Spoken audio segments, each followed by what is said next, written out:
Friends, music school channel में आपका स्वागत है। मैं हूँ दीपेश श्रीवास्तव और मैं ये एक गिटार लर्निंग कोर्स की सीरीज चला रहा हूँ वीडियो ट्यूटोरियल के माध्यम से, जिसका आज लेसन 3 है। और जो लोग मेरे चैनल से जुड़े हैं वो उन्होंने मेरे प्रीवियस वीडियोस देखे होंगे।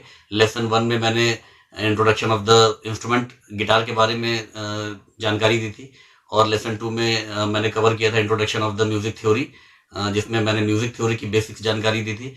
और आज हम लोग कवर करने वाले हैं introduction of the music notes on guitar.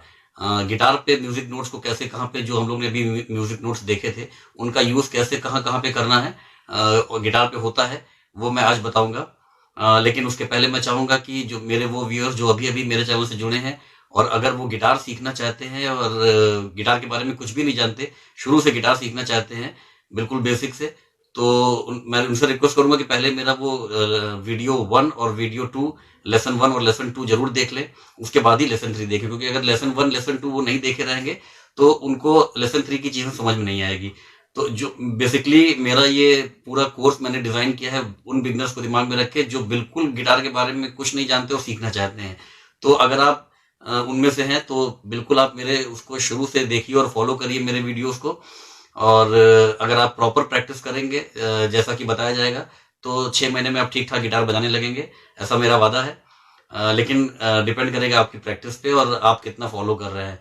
तो और अगर आपने मेरे चैनल को सब्सक्राइब नहीं किया तो प्लीज सब्सक्राइब करके नोटिफिकेशन बेल जरूर प्रेस कर दीजिएगा, क्योंकि अगर आप मेरे वीडियोस को देख के गिटार सीख रहे हैं तो मेरे सारे वीडियोस आपके लिए जरूरी हैं। कोई जरूरी नहीं है कि मैं खाली 4-4 दिन पे वीडियो पोस्ट करूं। हो सकता है कभी कभी बीच बीच में प्रैक्टिस के लिए कोई स्पेशल एक्सरसाइज या कोई स्पेशल टिप या एक्सरसाइज बताने के लिए मैं छोटे छोटे वीडियोस भी डालूंगा आगे चल के, कि कभी छोटा वीडियो कि आप ये एक्सरसाइज करिए 2 दिन के लिए, या फिंगर एक्सरसाइज इस तरह से करिए 2 दिन के लिए, या कोई टिप एक्सरसाइज से रिलेटेड या गिटार बजाने से रिलेटेड कुछ मुझे देना होगा, तो वो मैं बीच बीच में डालता रहूंगा। तो इसलिए आप मेरे चैनल को सब्सक्राइब करके नोटिफिकेशन बेल जरूर प्रेस कर दीजिएगा।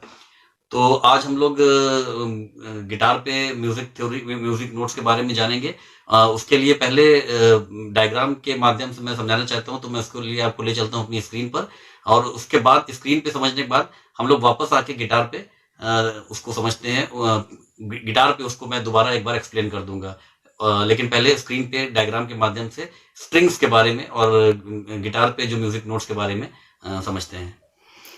दोस्तों, हम लोग आ चुके हैं अपनी स्क्रीन पर, और जैसा कि आप लोग जानते हैं कि ये मेरे गिटार वीडियो ट्यूटोरियल का 3rd लेसन है, तीसरा लेसन है। पहले 2 लेसन में हम लोग ने गिटार इंस्ट्रूमेंट के बारे में जाना और म्यूजिक थ्योरी के बेसिक्स को जाना, और आज का हमारा टॉपिक है music theory notes on the instrument. Guitar पे जो म्यूजिक थ्योरी नोट्स होते हैं, कैसे कहाँ यूज होते हैं, वो हम लोग आज इस पूरे लेसन में समझेंगे। और अगर आप न्यू हैं, अगर आप मेरे चैनल से नहीं जुड़े हैं और गिटार सीखना चाहते हैं, तो मैं आपसे रिक्वेस्ट करूंगा, अगर आप एकदम बिगिनर हैं, आप बिल्कुल गिटार के या म्यूजिक के बारे में कुछ भी नहीं जानते हैं, तो मैं आपसे रिक्वेस्ट करूंगा कि पहले मेरा पहला, इस पूरे कोर्स का जो पहला और दूसरा लेसन है उसको देखने के बाद ही तीसरा लेसन देखिएगा, तो आपको सारी चीज़ें समझ में आएंगी और सीखने में हेल्प मिलेगी। और उसके पहले मैं चाहूँगा कि आगे बढ़ने से पहले कि आप मेरे चैनल को सब्सक्राइब जरूर कर लीजिएगा और नोटिफिकेशन बेल जरूर प्रेस कर दीजिएगा, जिससे जो भी मेरे वीडियोस हैं वो आपको तुरंत मिल जाएं। और अगर आप चाहें तो मेरे फेसबुक पेज को भी फॉलो अप कर सकते हैं, म्यूजिक स्कूल बाय दीपेश के नाम से ये पेज है। और अगर आप मुझसे कांटेक्ट करना चाहें या मुझसे कुछ शेयर करना चाहें या मुझसे कुछ पूछना चाहें तो dipesh.shrivastava2016@gmail.com ये मेरी मेल आईडी है। तो दोस्तों, हम लोग अब आगे बढ़ते हैं। Music notes on guitar. Music notes on guitar को समझने के लिए सबसे पहले हम लोग को समझना पड़ेगा गिटार की स्ट्रिंग्स को। गिटार की स्ट्रिंग्स जो तार होते हैं उन्हीं से म्यूजिक निकलती है, उन्हीं के वाइब्रेशन से म्यूजिक निकलती है। तो उनको म्यूजिक नोट्स को समझने के लिए हम लोग को पहले स्ट्रिंग्स को समझना पड़ेगा। स्ट्रिंग्स को समझने से पहले मैं आपको बता दूं, एक बार रिमाइंड कर दूं कि जो हमारे 7 मेन नोट्स होते हैं, ABCDEFG, म्यूजिक थ्योरी के ये जो वेस्टर्न म्यूजिक थ्योरी के ये मेन 7 नोट हैं, ABCDEFG। गिटार में ही नहीं, पियानो या कोई भी म्यूजिकल इंस्ट्रूमेंट में ये नोट यूज होते हैं। तो ये एक रिमाइंडर के लिए मैंने बताया था कि आपको पता रहे कि ABCDEFG ये 7 नोट जो मेन नोट होते हैं। तो हम लोग स्ट्रिंग से बढ़ते हैं। ये अगर आप देखें तो स्ट्रिंग्स 6 स्ट्रिंग्स होती हैं एक स्टैंडर्ड गिटार में, 6 स्ट्रिंग होती है, सबसे नीचे पतली वाली होती है, सबसे ऊपर सबसे मोटी होती है, नीचे से ऊपर। और अगर इसको हम लोग नंबर्स में से रिप्रेजेंट करना चाहें, कि नंबर देना चाहें इस स्ट्रिंग को, हर स्ट्रिंग को अलग अलग, तो सबसे नीचे वाली जो सबसे पतली वाली होती है उसको फर्स्ट स्ट्रिंग बोला जाता है। फिर जो उससे मोटी है उसके ऊपर होती है वो सेकेंड स्ट्रिंग, फिर third string, fourth string, fifth और सिक्स्थ, सबसे मोटी वाली सिक्स्थ स्ट्रिंग होती है। तो अगर नंबर से रिप्रेजेंट करना हो स्ट्रिंग को, अगर आपको बोलना होगा, तो जो सबसे नीचे वाली स्ट्रिंग होगी, अगर कहीं लिखा होगा फर्स्ट स्ट्रिंग, तो इसका मतलब वो सबसे पतली वाली सबसे नीचे वाली स्ट्रिंग है। अगर कहीं लिखा होगा सिक्स्थ स्ट्रिंग, तो इसका मतलब सबसे ऊपर वाली सबसे मोटी वाली स्ट्रिंग है। तो ये नंबर से रिप्रेजेंट करने के लिए ये नाम है स्ट्रिंग्स के। लेकिन ये नंबर से रिप्रेजेंट करने के लिए तो ये एक शॉर्ट फॉर्म है उसका। स्ट्रिंग्स का एक अपना नोट होता है, एक अपना नाम होता है। जैसे जो आप स्ट्रिंग को कहीं भी दबाए बिना अगर आप उसको बजाते हैं, तो वो उसकी ओरिजिनल आइडेंटिटी होती है, वो उसका अपना नाम होता है। तो वो क्या है उसको समझ लेते हैं। ई, फर्स्ट स्ट्रिंग जो है वो ई नोट है। फर्स्ट स्ट्रिंग का जो अपना नोट होता है, अगर उसको कहीं भी दबाए बिना बजाएंगे, फ्रेट पे कहीं भी नहीं दबाएंगे, खाली ओपन स्ट्रिंग बजाएंगे, तो वो ई नोट होगा, वो ई नोट में बजेगी, ई नोट निकलेगा उससे। सेकेंड स्ट्रिंग में B note, third ji, fourth D, fifth A और सिक्स्थ ई, फिर से लो। 2 बार ई है, मतलब जो फर्स्ट स्ट्रिंग है वो भी ई है और जो सिक्स्थ स्ट्रिंग है वो भी ई है। फर्क इतना है कि मोटी आवाज वाला, जो अभी मैं बता भी चुका हूं आपको, कि जिसमें मोटी आवाज होती है वो लो वॉइस या लो नोट कहा जाता है उसको, और जो पतली आवाज होती है उसको हाई नोट कहा जाता है। तो ये स्ट्रिंग्स का नाम है E B G D A ई। मतलब ये 6 स्ट्रिंग्स को, जो अलग अलग स्ट्रिंग है, इनको आप अगर बिना कहीं भी फ्रेट पे दबाए हुए बजाएंगे तो ये नोट वो प्रोड्यूस करेंगे। आप एक बार देख लीजिए इसको, ये नोट वो प्रोड्यूस करेंगे। E, first string E note produce करेगी, second string B note produce करेगी, third string G, fourth D, fifth A और सिक्स्थ ई। ये स्ट्रिंग का नाम है।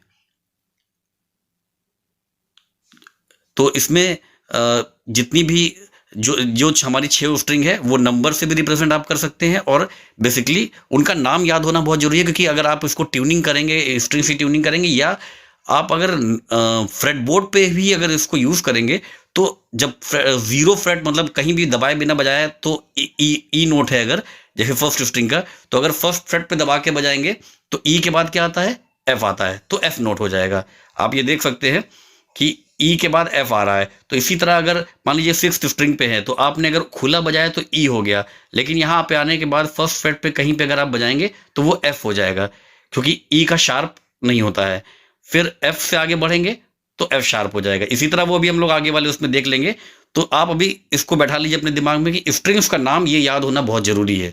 तो दोस्तों अभी आपने देखा डायग्राम के माध्यम से कि स्ट्रिंग्स, गिटार में जो स्ट्रिंग्स होती हैं वो मैं उसको एक बार दोबारा एक्सप्लेन करना चाहता हूँ गिटार दिखा करके। वैसे तो डायग्राम पे आपने समझ ही लिया होगा, लेकिन फिर भी एक बार आप इसको देख के समझ लीजिए कि गिटार में 6 स्ट्रिंग होती है, जैसा कि अभी आपने देखा। सबसे नीचे, सबसे पतली वाली नीचे होती है, सबसे मोटी ऊपर होती है। म्यूजिक में जो मोटी साउंड होती है, जो भी मोटी साउंड जिसको कहा जाता है, अगर लेमैन की लैंग्वेज में देखिए, मोटी साउंड जैसे कि ये साउंड है, ये लो साउंड होती है।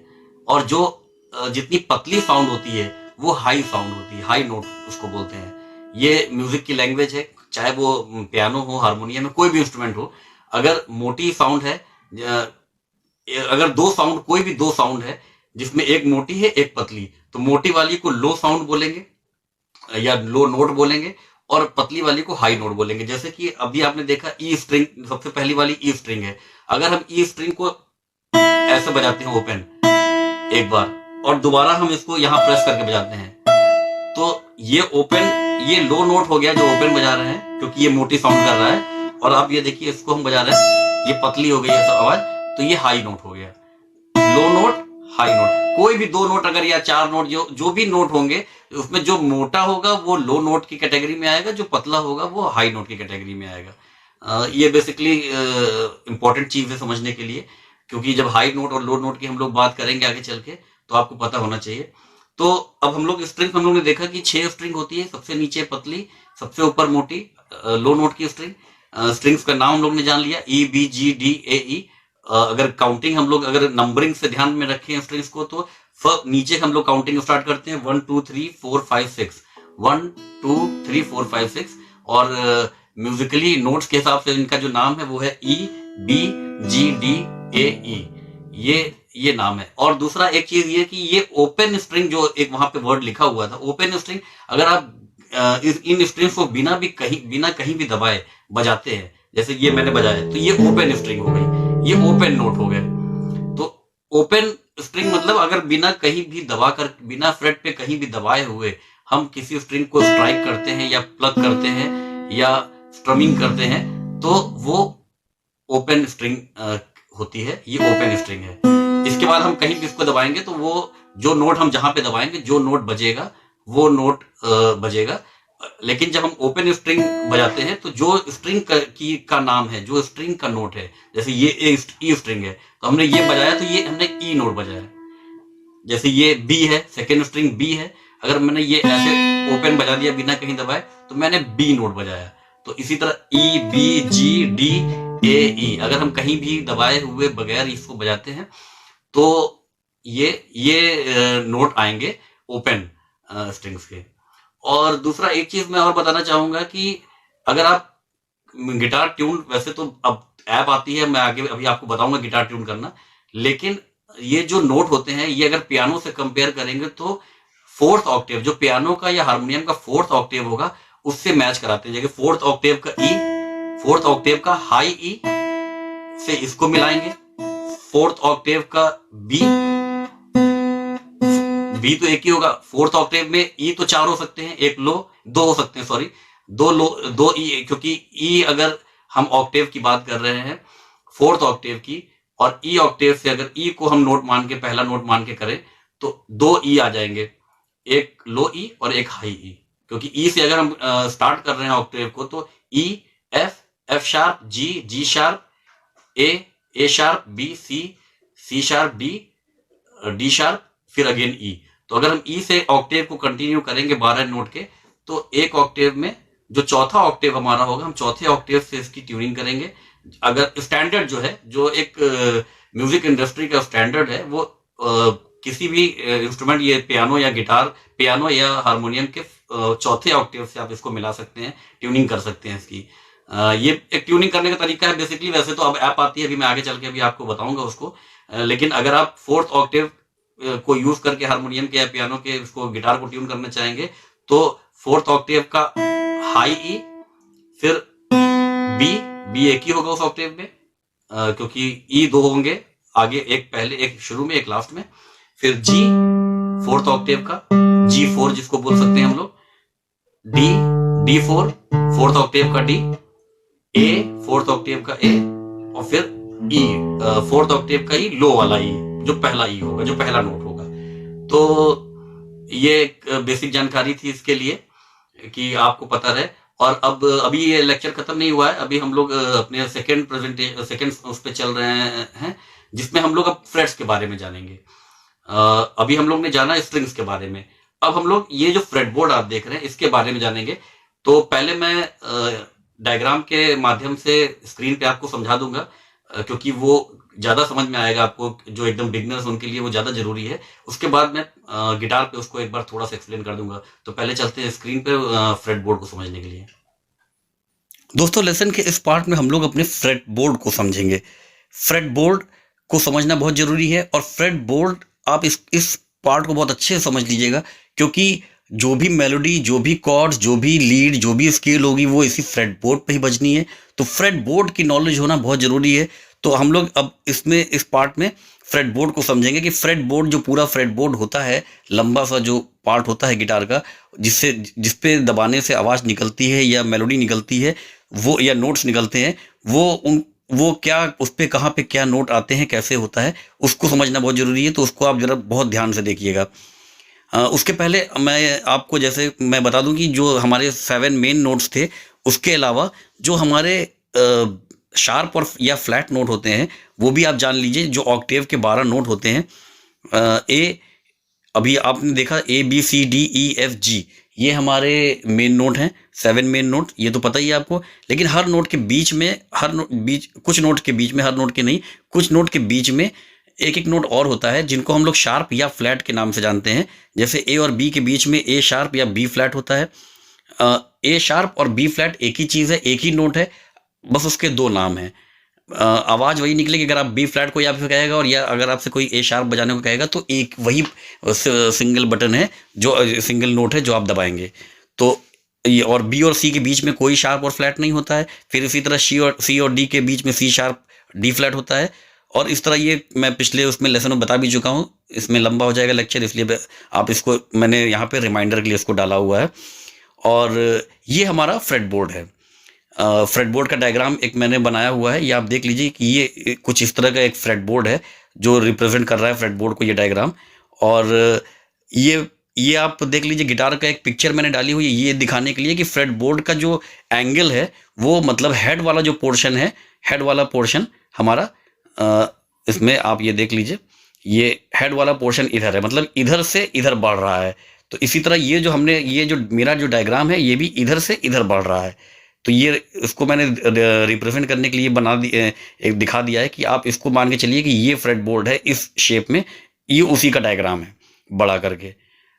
तो इसमें जो है आप ये देख सकते हैं हेड इधर है, इधर हेड मान के हम इस फ्रेट बोर्ड को स्टार्ट कर रहे हैं। और यहाँ पे ये नेक है, ये 0 फ्रेट है, यहाँ पे ये नेक है, या इसके आगे हम लोग बढ़ेंगे, ये फ्रेट बोर्ड है, यहाँ से फ्रेट बोर्ड स्टार्ट हो रहा है। तो अब फ्रेट्स जो होते हैं वो नोट्स होते हैं एक्चुअली।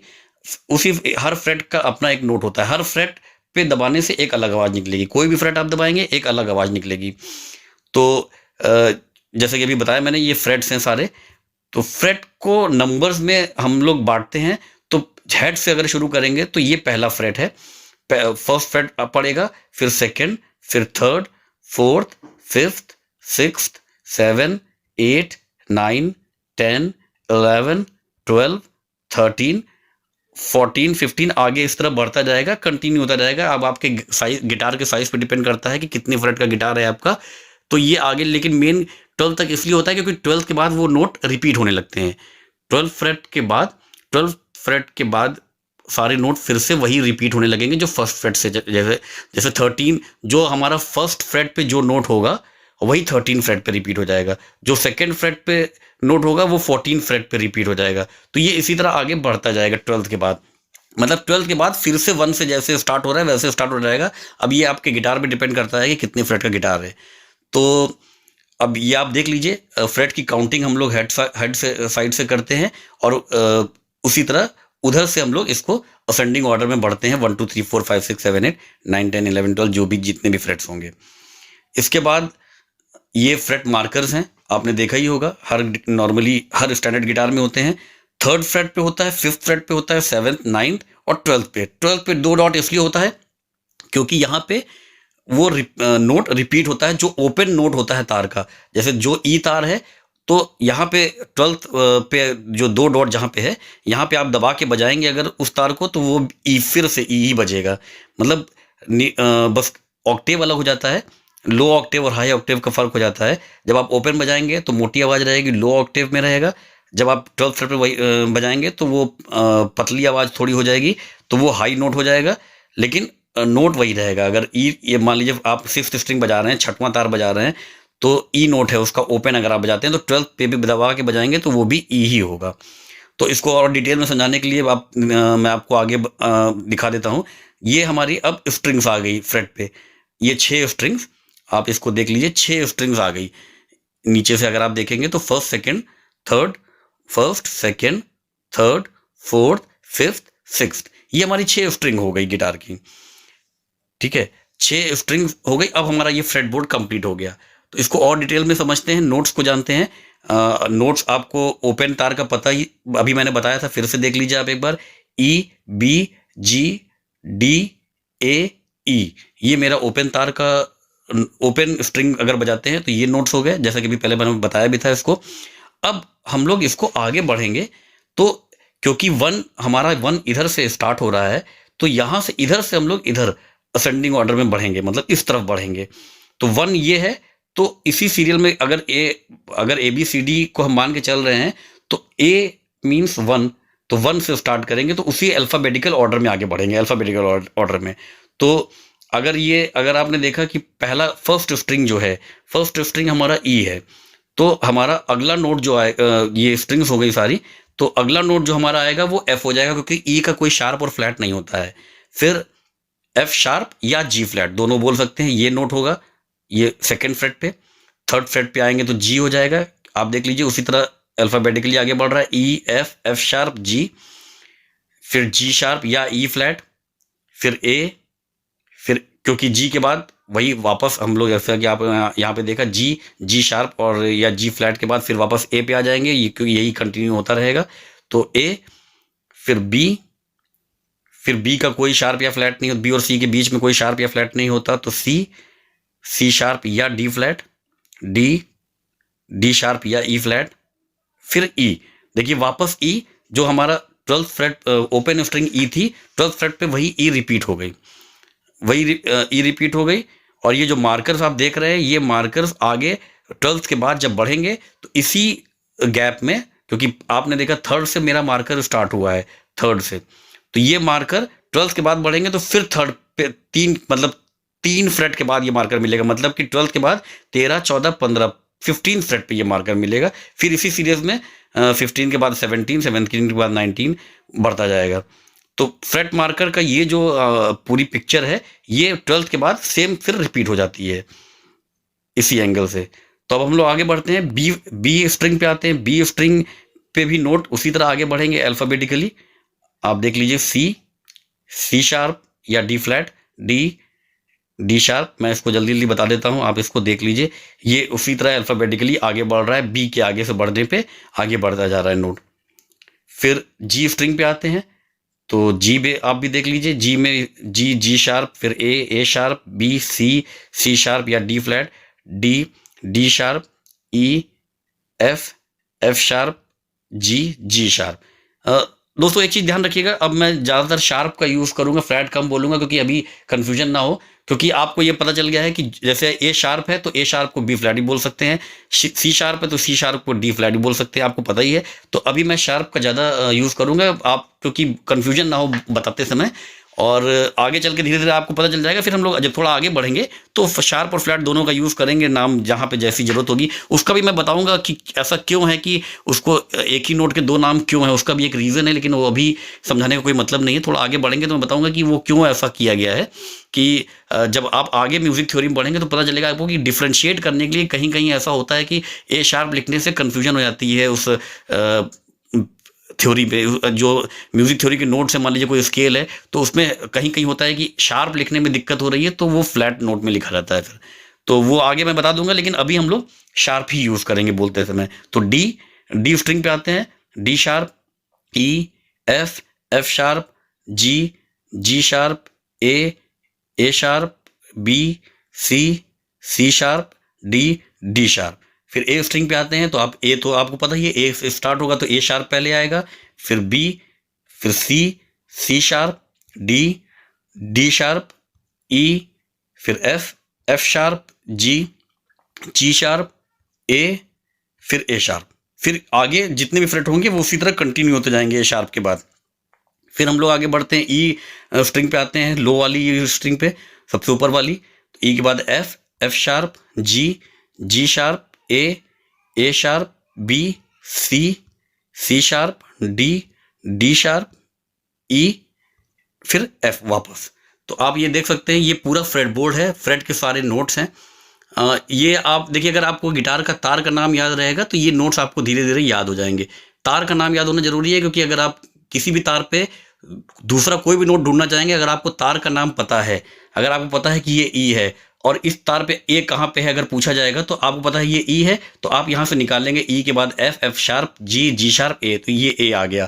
तो आपको पता, अगर आपको यहाँ गिटार का तार का नाम पता है तो उस तार पे कौन सा नोट कहाँ पे पड़ेगा ये आपको निकालने में खुद ही आसानी होगी। कोई पूछेगा, अगर आपने किसी से कह दिया कि 6th स्ट्रिंग पे बी नोट कहाँ पे पड़ेगा, तो बी नोट आप ये देख लीजिए, अगर आपको पता है कि ये ई है तो ये एफ है, तो एफ शार्प है, फिर जी है, जी शार्प है, ए शार्प है, तो ये बी आ गया।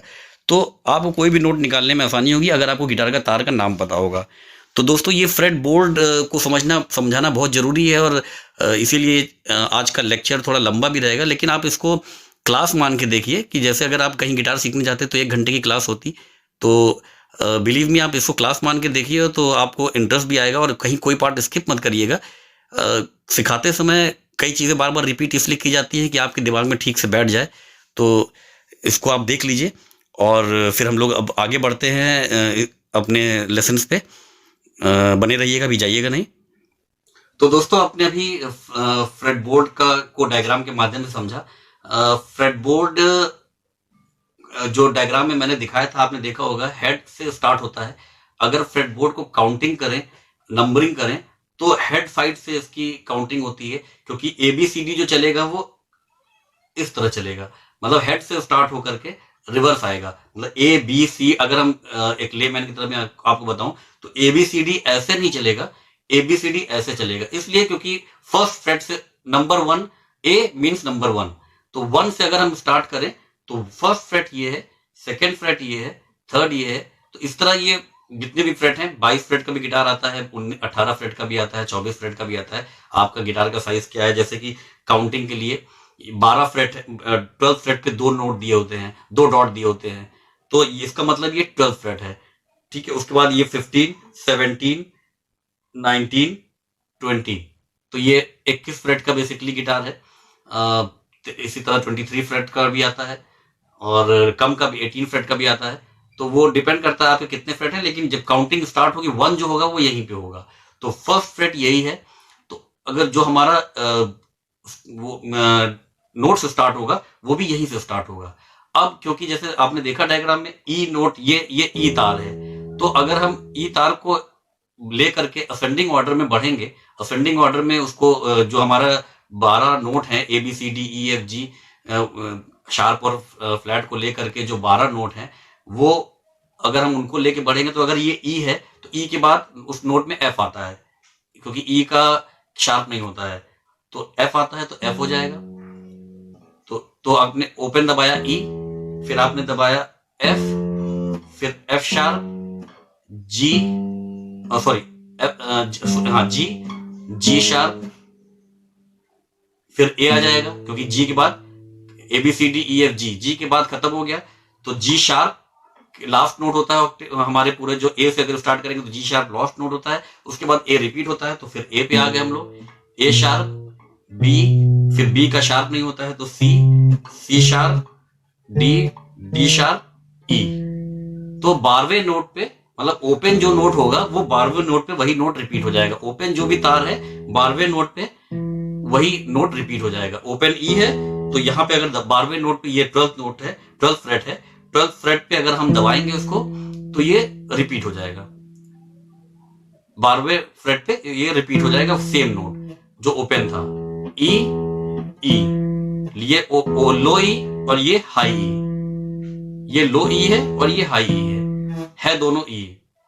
तो इसी तरह हम लोग असेंडिंग ऑर्डर में बढ़ेंगे। जो भी ओपन स्ट्रिंग है, ओपन स्ट्रिंग का जो नाम है उसको अल्फाबेटिकली हम लोग असेंडिंग ऑर्डर में इस साइड से हेड की तरफ से आगे बढ़ेंगे, और आगे उसी तरह बढ़ते जाएंगे, जहां पे जो पूरा जो नोट्स का हमारा जो सिस्टम था A से लेके G शार्प तक, उस पे हम लोग इसको बढ़ते जाएंगे, और जहां पे वो G शार्प आ जाएगा फिर वो वापस A से फिर से रिपीट होना शुरू हो जाएगा।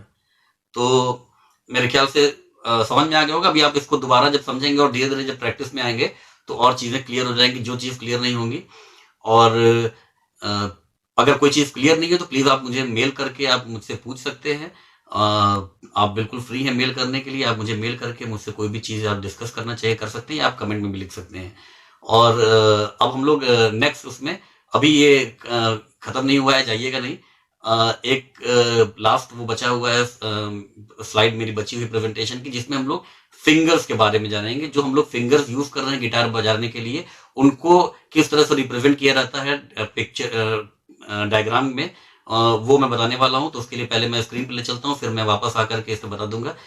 थोड़ा वीडियो लंबा है, लेकिन क्योंकि क्लास, आप इसको वर्चुअल क्लास मान के देखिए कि क्लास चल रही है, और पूरी एक क्लास, इसीलिए मैं 4 दिन पे एक वीडियो भेज रहा हूँ कि आपको पूरी क्लास देखने के बाद उसको 2-3 दिन मिल जाए समझने के लिए। तो अभी थोड़ा थ्योरी वर्क ज्यादा है, लेकिन धीरे धीरे जब हम लोग कॉर्ड और स्केल्स पे आ जाएंगे और समझने लगेंगे तो फिर आपको प्रैक्टिस ज़्यादा करनी होगी, थ्योरी पार्ट कम हो जाएगा। तो पहले स्क्रीन पे हम लोग फिंगर्स के बारे में समझ लेते हैं, फिर वापस आते हैं। दोस्तों इस पार्ट में हम लोग अपने जो फिंगर्स हैं, क्योंकि फिंगर्स से गिटार बजता है, तो फिंगर्स को समझना, फिंगर्स भी बहुत ज़रूरी है, क्योंकि डायग्रामेटिकली जब हम लोग आगे बढ़ेंगे तो जब डायग्राम्स मैं आपको भेजूंगा कॉर्ड्स या स्केल के, तो उसमें फिंगर का बहुत फिंगर्स का के जो नाम है, फिंगर का जो नाम है उसका बहुत इंपॉर्टेंट रोल होगा। आपको पता अगर है कि कौन, क्योंकि उस डायग्राम में ये लिखा होगा कि आपको किस फिंगर से क्या नोट दबाना है, तो अगर आप उसी फिंगर से नहीं दबाएंगे तो आगे चल के आपको प्रॉब्लम होने वाली है। अगर सीखते समय अगर आपने फिंगर इधर उधर किया, अगर मैंने या डायग्राम में दिया है कि कोई नोट थर्ड फिंगर से बजाना है, तो उसको आप थर्ड ही फिंगर से बजाइएगा, फर्स्ट या सेकंड या और किसी फिंगर से मत बजाइएगा, क्योंकि अगर गलत फिंगर से अगर आप बजा देंगे अभी तो आगे चल के आपको, क्योंकि एक यूनिवर्सल स्टैंडर्ड जो वर्ल्ड का स्टैंडर्ड बना हुआ है उसके हिसाब से अगर आप बजाएंगे तो आपको कभी आगे सीखने में, जब आगे बढ़ेंगे आगे की चीज़ों को सीखेंगे तो आपको दिक्कत नहीं होगी। जो फिंगर का फॉर्मेशन है वो आपका हमेशा सही बना रहेगा। तो आप ये देख लीजिए, ये हमारा लेफ्ट हैंड हो गया। लेफ्ट हैंड, लेफ्ट हैंड हम लोग यूज़ करते हैं नोट को प्रेस करने के लिए। आपको सभी पता है कि लेफ्ट हैंड से फ्रेट बोर्ड पे नोट्स को प्रेस करने के लिए यूज़ किया जाता है। तो फिंगर्स को रिप्रेजेंट करने के लिए जो अलग अलग नंबर हम लोग यूज़ करते हैं वो ये फर्स्ट, सेकेंड, थर्ड, फोर्थ, ये चार जो हमारी उंगली है जिसको हम लोग फ्रेट बोर्ड पे पूरा रन करते हैं, यूज़ करते हैं, उनका ये नाम है। आपको ये पता होना जरूरी है कि ये फर्स्ट फिंगर हमारी, ये वाली जो है ये फर्स्ट फिंगर है, ये सेकंड है, ये थर्ड है, ये फोर्थ है। तो मतलब अगर कहीं पे कोई डायग्राम में दिया है कि आपको ये फोर्थ फिंगर से दबाना है ये नोट, तो आपको इसी से दबाना है, फोर्थ फिंगर से, आपको इससे और किसी फिंगर से नहीं दबाना है। तो ये आपको पता होना जरूरी है कि अगर, क्योंकि अगर वहाँ पे सिर्फ नंबर दिया रहेगा, जैसे फ्रेट डायग्राम में, फ्रेट बोर्ड के डायग्राम में अगर मान लीजिए कोई कॉर्ड दिया हुआ है तो कॉर्ड में जहाँ जहाँ पे कॉर्ड पे नोट दबाना है वहाँ पे गोला बना रहेगा, गोला बना रहेगा, गोले पे के अंदर एक नंबर लिखा रहेगा, वो नंबर वो फिंगर नंबर होता है। वो भी मैं आगे आपको और बता दूंगा डिटेल में जब हम लोग आगे बढ़ेंगे कॉर्ड पे, लेकिन ये आपको पता होना चाहिए कि फिंगर का क्या क्या नाम है। थंब हम लोग यूज़ नहीं करते फ्रेट बोर्ड पे, क्योंकि थंब पीछे, फ्रेट बोर्ड के पीछे उसको होल्ड करने के लिए यूज़ होता है, तो थंब का कोई और यूज़ नहीं होता है। फिर राइट हैंड पे आते हैं। राइट हैंड हम लोग यूज़ करते हैं प्लकिंग करने के लिए या स्ट्रमिंग करने के लिए। तो राइट हैंड से हम लोग तार को हिट करते हैं जिससे वाइब्रेशन होता है और आवाज़ निकलती है। उसमें ये थंब हो गया हमारा, फिर first finger, second, third, fourth, ये उसी तरह के नाम है। इसमें हम लोग थंब का भी यूज़ करते हैं। स्ट्रमिंग में थंब का बहुत इंपॉर्टेंट रोल होता है, या प्लकिंग में भी बहुत इंपॉर्टेंट रोल होता है। तो हम लोग इसमें पांचों उंगली भी यूज़ करते हैं। फोर्थ फिंगर का यूज़ बहुत कम होता है, लेकिन थंब, फर्स्ट और सेकंड और थर्ड फिंगर का यूज़ बहुत ज़्यादा होता है प्लकिंग के टाइम पे और स्ट्रमिंग के टाइम पे। तो ये आपको मैंने बता दिया कि आप अपनी ये जान लीजिए कि जो नंबर्स हैं जो जिस फिंगर को रिप्रेजेंट करने के लिए आगे चल के डायग्राम में दिए रहेंगे, आपको ये याद होना जरूरी है कि कौन से फिंगर का क्या नाम है। तो इसको आप लोग देख लीजिए, मेरे ख्याल से ये क्लियर है। तो अभी आप जाइएगा नहीं, आगे बने रहिएगा।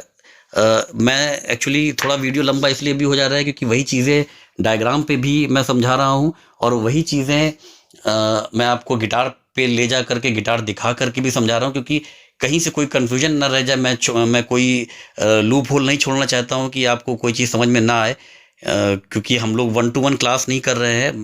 मैं एक वीडियो बना के डाल रहा हूँ, तो मेरी कोशिश ये है कि कोई भी पार्ट छूटे नहीं समझाने के लिए। तो पहले डायग्राम पे मैं समझा के इसीलिए आपको गिटार पे ले जाके समझा रहा हूँ कि आप गिटार पे देख करके उसको प्रॉपर समझ लीजिए कि जो चीज़ मैंने डायग्राम में समझाया वो प्रैक्टिकली गिटार पे कैसे यूज़ होनी है वो। और वीडियो को लास्ट तक देखिएगा, मैं फिंगर एक्सरसाइज भी बताऊँगा और उस फिंगर एक्सरसाइज को आप ज़रूर करिएगा, क्योंकि एक्सरसाइज फर्स्ट मंथ समझ लीजिए एक्सरसाइज पे ही डिपेंड करता है। अगर आपने ज़्यादा से ज़्यादा एक्सरसाइज कर ली फिंगर की और आपकी उंगलियां चलने लगी तो फिर आपको गिटार सीखने में कोई प्रॉब्लम नहीं होगी। फिर तो कॉर्ड फॉर्मेशन तो बहुत आसान चीज़ है। अगर आपकी फिंगर्स फ्रेट बोर्ड पे सेट हो गई, रन करने लगी आराम से, तो फिर आप गिटार पे कुछ भी बजा सकते हैं। बजाना इतना मुश्किल काम नहीं है। और थ्योरी पार्ट अब धीरे धीरे कम होता जाएगा दोस्तों, अब प्रैक्टिकल पार्ट बढ़ेगा। थ्योरी उसी के साथ ही साथ चलेगी, प्रैक्टिकल के साथ साथ। और अब आपको प्रैक्टिस ज़्यादा से ज़्यादा करना है, तो आप बने रहिएगा, देखते रहिए आगे वीडियो।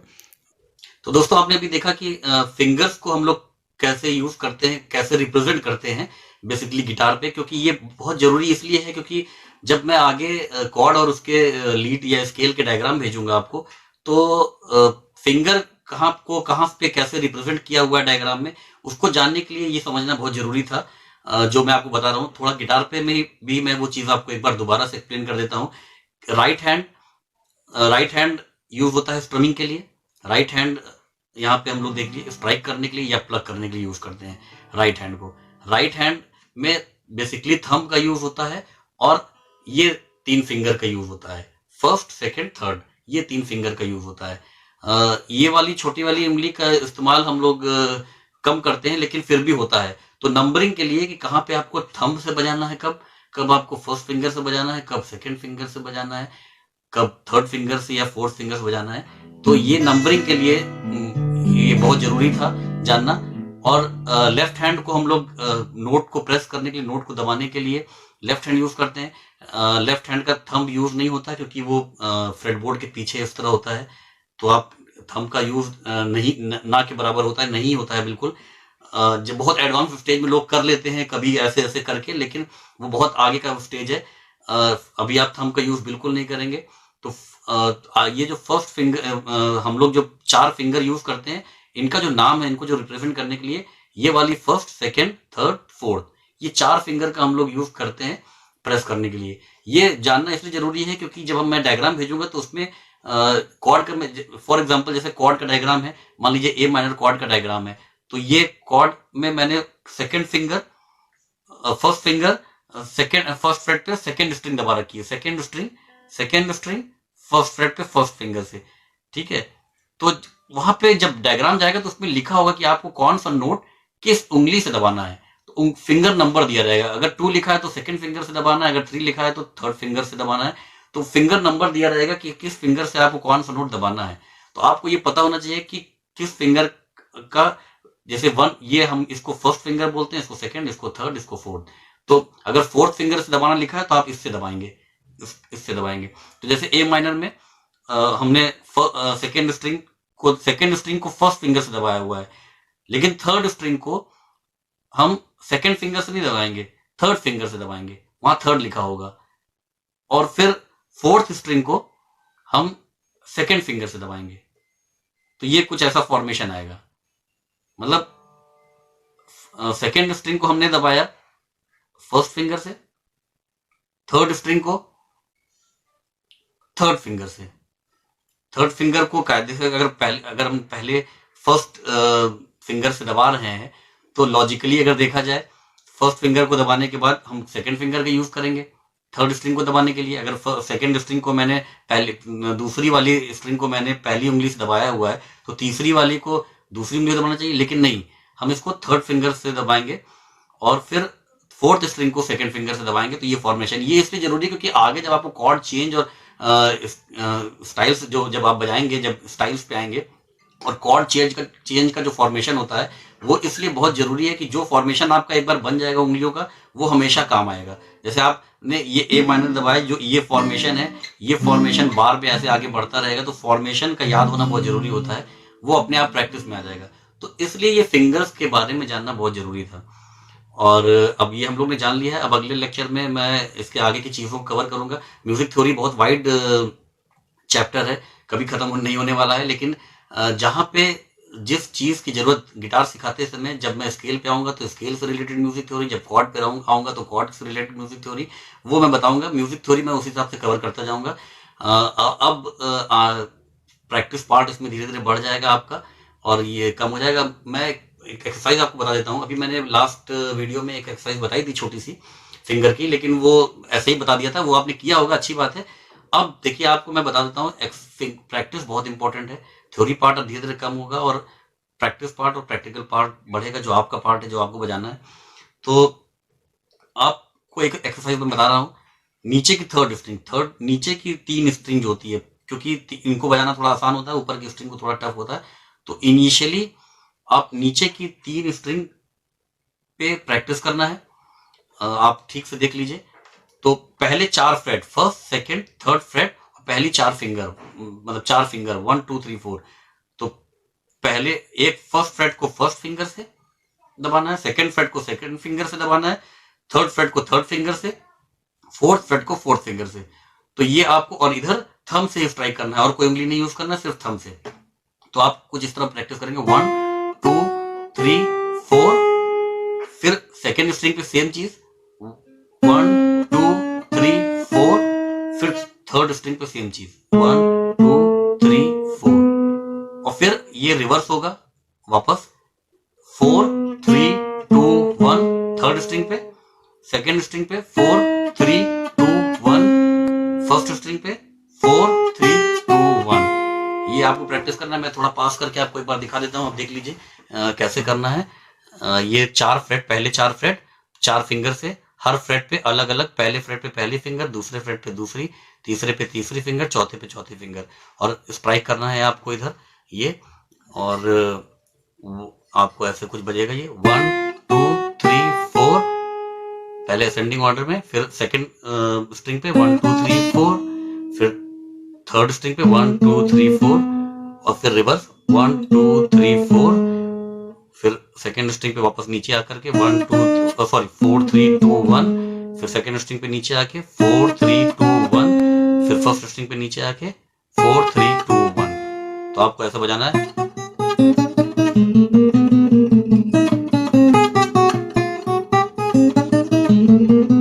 ये इस तरह जाएगा सीधे सीधे असेंडिंग ऑर्डर में, फिर वापस रिवर्स नीचे वापस आ जाएगा। ये प्रैक्टिस करना है दोस्तों। रिक्वेस्ट है कि आप इसको प्रैक्टिस जरूर करिएगा अच्छे से, और एक नियम बना लीजिएगा कि दिन में 4 बार 15-15 मिनट, सुबह 15 मिनट, दोपहर 15 मिनट, शाम को 15 मिनट, रात में 15 मिनट।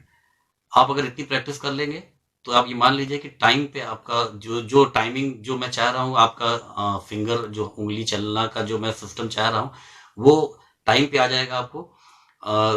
अगले क्लास तक इतना हो जाएगा कि मैं आगे की चीजें बताऊंगा तो आपकी उंगलियां थोड़ी चलेंगी, बहुत तेज तो नहीं चलेगी लेकिन। और हाँ, सही बजाइएगा, भले ही धीरे बजाइएगा, आप इस तरह बजाइएगा 1 2 3 4, इस स्पीड से बजाइएगा, लेकिन सही बजाइएगा, मतलब दबाइएगा ताकत से, स्ट्रिंग कायदे से पूरी आवाज निकले। आवाज पूरी निकलनी चाहिए, भले ही टाइम ज्यादा लगे, क्योंकि जब आप सही बजाएंगे धीरे धीरे वो टाइम कम होता जाएगा, स्पीड आती जाएगी। तो स्पीड कुछ इस तरह, जब धीरे धीरे, बहुत तेज स्पीड तो भी नहीं आ जाएगी, लेकिन अगर आप जो मैंने बताया 15-15 मिनट प्रैक्टिस करेंगे तो आपकी स्पीड ठीक ठाक हो जाएगी बहुत जल्दी। तो अभी आपको 3 स्ट्रिंग पे प्रैक्टिस करना है, 1 2 3 4 वाली एक्सरसाइज। और जो थ्योरी पार्ट मैंने पढ़ा है, इसको कोशिश करिएगा फ्रेट बोर्ड को जो जितना हो सके याद, धीरे धीरे वो अपने आप होगा। लेकिन स्ट्रिंग्स का नाम याद होना बहुत जरूरी है, क्योंकि स्ट्रिंग्स का नाम याद रहेगा तो आप अपने आप नोट्स निकाल लेंगे कि अगर ये ई है तो ई के बाद हम लोग आगे बढ़ेंगे, या अगर ये ए है, ये फिफ्थ स्ट्रिंग को ए नोट है, फिफ्थ स्ट्रिंग को ए नोट से जानते हैं, उसका नाम है ए नोट। तो ए है तो ए के बाद ए शार्प आएगा, बी आएगा, सी आएगा, सी शार्प, बी आएगा, सी आएगा, सी शार्प आएगा, डी आएगा, इस तरह ये आगे बढ़ता जाएगा। तो अगर ये जी है, अगर फोर्थ स्ट्रिंग, तो जी है तो जी शार्प आएगा, फिर ए आ जाएगा, ए शार्प आएगा, बी आएगा, फिर सी आ जाएगा, सी शार्प आ जाएगा, डी आ जाएगा, इस तरह बढ़ता जाएगा। तो आपको अगर स्ट्रिंग का नाम याद है तो धीरे धीरे फ्रेट बोर्ड के जो नोट्स हैं वो अपने आप समझ में आने लगेंगे। तो इसको याद कर लीजिएगा और ये एक्सरसाइज कर लीजिएगा। अगले लेसन में हम लोग बीच में हो सकता है मैं 1-2 एक्सरसाइज आपको और छोटे वीडियोस बना के भेजूं। तो आप सब्सक्राइब रहिएगा मेरे चैनल से, और नोटिफिकेशन बेल प्रेस किए रहिएगा, जिससे कि वीडियोस मिल सकें आपको। और अगले वीडियो में हम लोग आगे के, अब देखिए धीरे धीरे थ्योरी पार्ट कम होगा और प्रैक्टिकल पार्ट बढ़ेगा, आपको प्रैक्टिस बहुत करना पड़ेगा। तो लेकिन अगर आप मेरे बताए हुए टाइमिंग के हिसाब से और उतनी प्रैक्टिस आप कर लेंगे, आप चाहे जितना दिन भर गिटार बजाइए, जो मैंने आपको बताया 15-15 मिनट इतनी प्रैक्टिस करिए। बाकी आप जो और करना चाहिए अपनी मर्जी से, जितनी जो भी आप खुद से करना चाहिए कर लीजिए। धीरे धीरे आपकी उंगलियां, क्योंकि फर्स्ट मंथ फिंगर एक्सरसाइज का ही होता है, फर्स्ट मंथ जब आपकी उंगली चलने लगेगी तभी आप कोई चीज बजा पाएंगे। तो उंगली चलाने के लिए एक्सरसाइज बहुत जरूरी है। जो एक्सरसाइज मैंने बताई उसको ये मान के, उसको थोड़े मेरे लेसन लंबे हो जा रहे हैं क्योंकि ये थ्योरी पार्ट अभी ज्यादा था। और मेरी प्लानिंग कुछ इस तरह है कि इसको कोई मतलब छोटा बेबी भी हो, अगर कोई देख रहा हो मान लीजिए कोई स्टूडेंट है छोटा 7th 8th में पढ़ने वाला, तो वो भी अकेले बैठ के अगर सीखना चाहे तो सीख ले। मेरा फोकस गिटार सिखाना है और कुछ नहीं है।